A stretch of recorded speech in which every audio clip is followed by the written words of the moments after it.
Sandfall Interactive, the developer behind Expedition 33, is now being accused of being racist because, of course, they are. One of the most successful games of 2025, and some have argued the game of the decade, and even in the running for their favorite game of all time already, is getting some major backlash from people that aren't happy to see that this game's getting the attention it is. What's going on, guys? Welcome to another episode of Smash JT.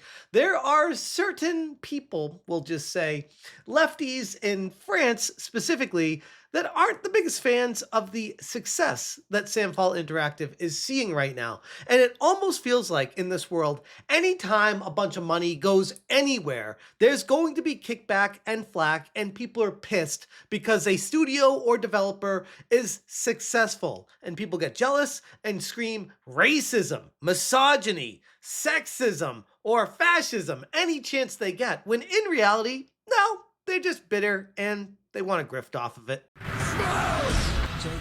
Hit that subscribe, give me a like, and check out smashjt.com for the full article breaking down how Clair Obscur Expedition 33 is starting to face a little bit of flack from the expected crew of lefties that always want to cancel what they can't be a part of. About a month after Clair Obscur Expedition 33 completely stunned the entire gaming world with its gorgeous reveal and exciting promise, the usual suspects have crawled out of their dark caves and woodwork, this time targeting the developers at Sandfall Interactive. And for what? Because the devs happen to be white.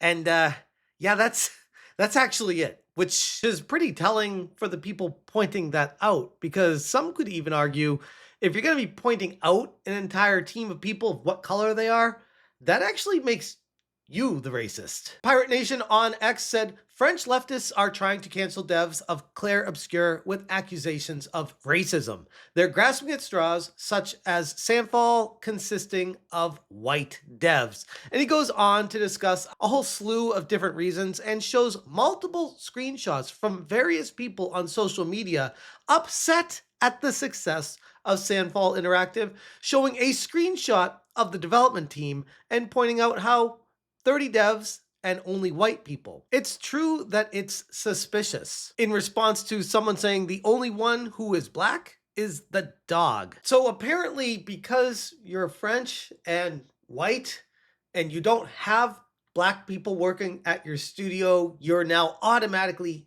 racist. Not because these people that you found are the best people to work on the game. It just happens to be that they are white in the area that they live and work, that the vast majority of people are white.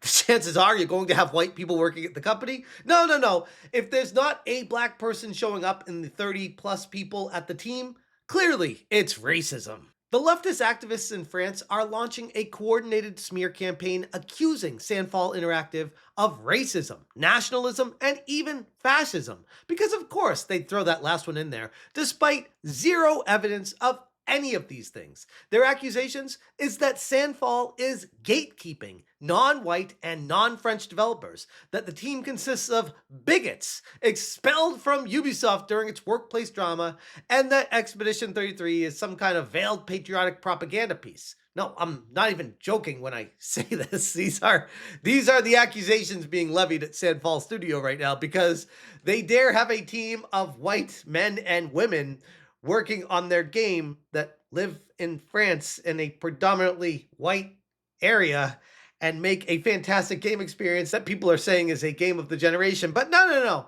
Let's focus on the skin color of people, because clearly there's a problem here if the game is that good. Their most desperate claim, though, throughout all of this, that the game is racist because one of the few black characters dies early on, conveniently ignoring any of the context or nuance in this. Because outrage is the point here, of course, not logic. Who needs logic when there's a grift to pounce on? And clearly Sandfall Interactive was picking up on reading the tea leaves in the situation and wanted to get ahead of this. So they already addressed it on social media. And I could almost argue that they probably should have ignored this, because by acknowledging this, it gives these haters air. It gives their anger almost attention that they feel like they deserve, because drawing attention to it makes them almost feel like their arguments are valid, when in reality, they're anything but that. Sandfall Interactive on X responded saying, "We've noticed discussions online concerning us and our values, so we want to make this absolutely clear. Expedition 33 was created with respect and tolerance by teams and partners from diverse backgrounds, cultures, and perspectives. Our game was crafted with love. Please don't weaponize it to spread hate." And here we get to this might be why every single company uses the word diverse or diverse teams, because they are not just trying to grift off of getting money from BlackRock and Vanguard, but in addition to that, potentially use it as a shield because they know these crazy wacko lefty lunatics will attack any studio out there, nay, any company out there that fails to say that they're diverse for being bigots, racist, or homophobic, or some sort of weird anti-marginalized company because they didn't mention that they're diverse. Like, holy crap, people.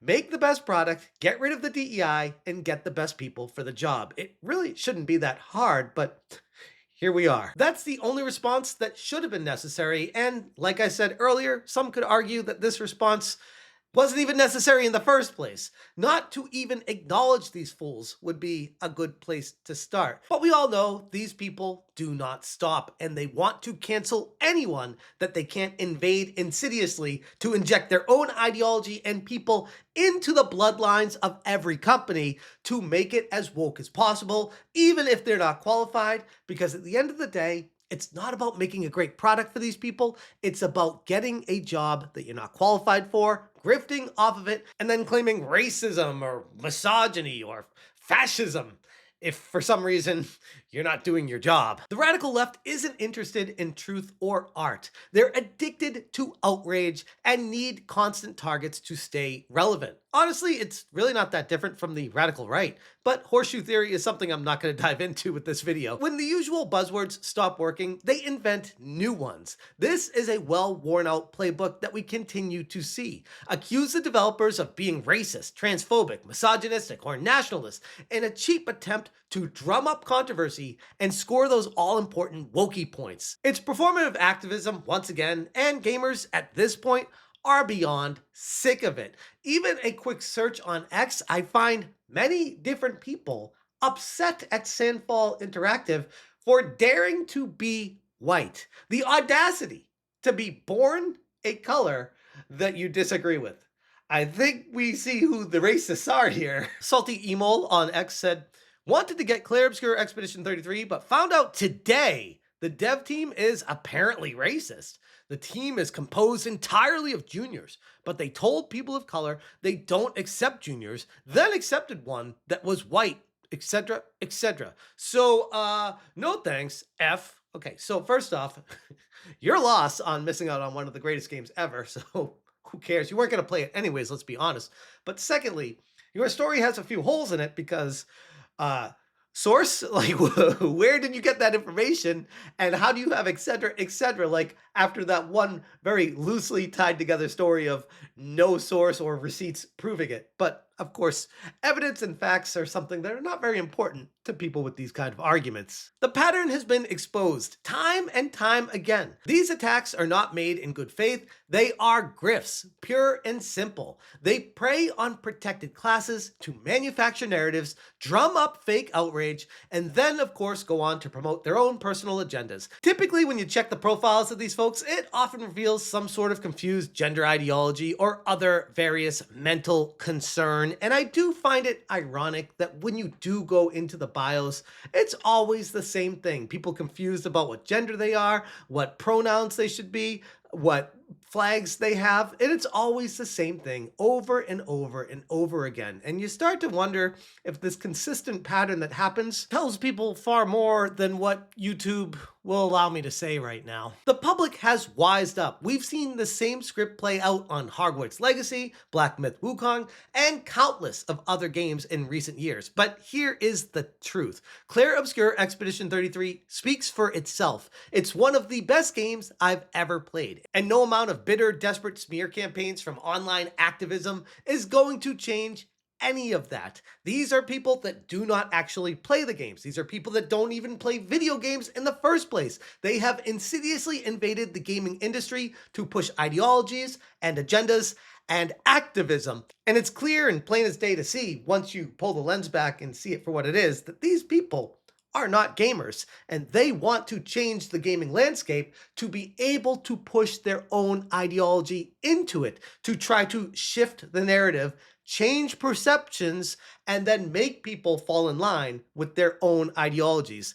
And they're getting very frustrated that it's not working, because gamers are the final frontier, and we never let up. Anyways, I'm going to leave it there. If you guys want more information, check out smashjt.com for the full article about Sandfall Interactive and Expedition 33 coming under attack as expected. Because honestly, at this point with these types of people, is anyone really surprised? If you appreciate what I'm doing here, hit that join button. Thank you so much for watching, and as always, you stay smashing. An RPG with a modern graphics, and the concept of the story itself is that it takes place in the Belle Époque, France, which is the early 20th century, in France, in a distorted version of Paris. Smash,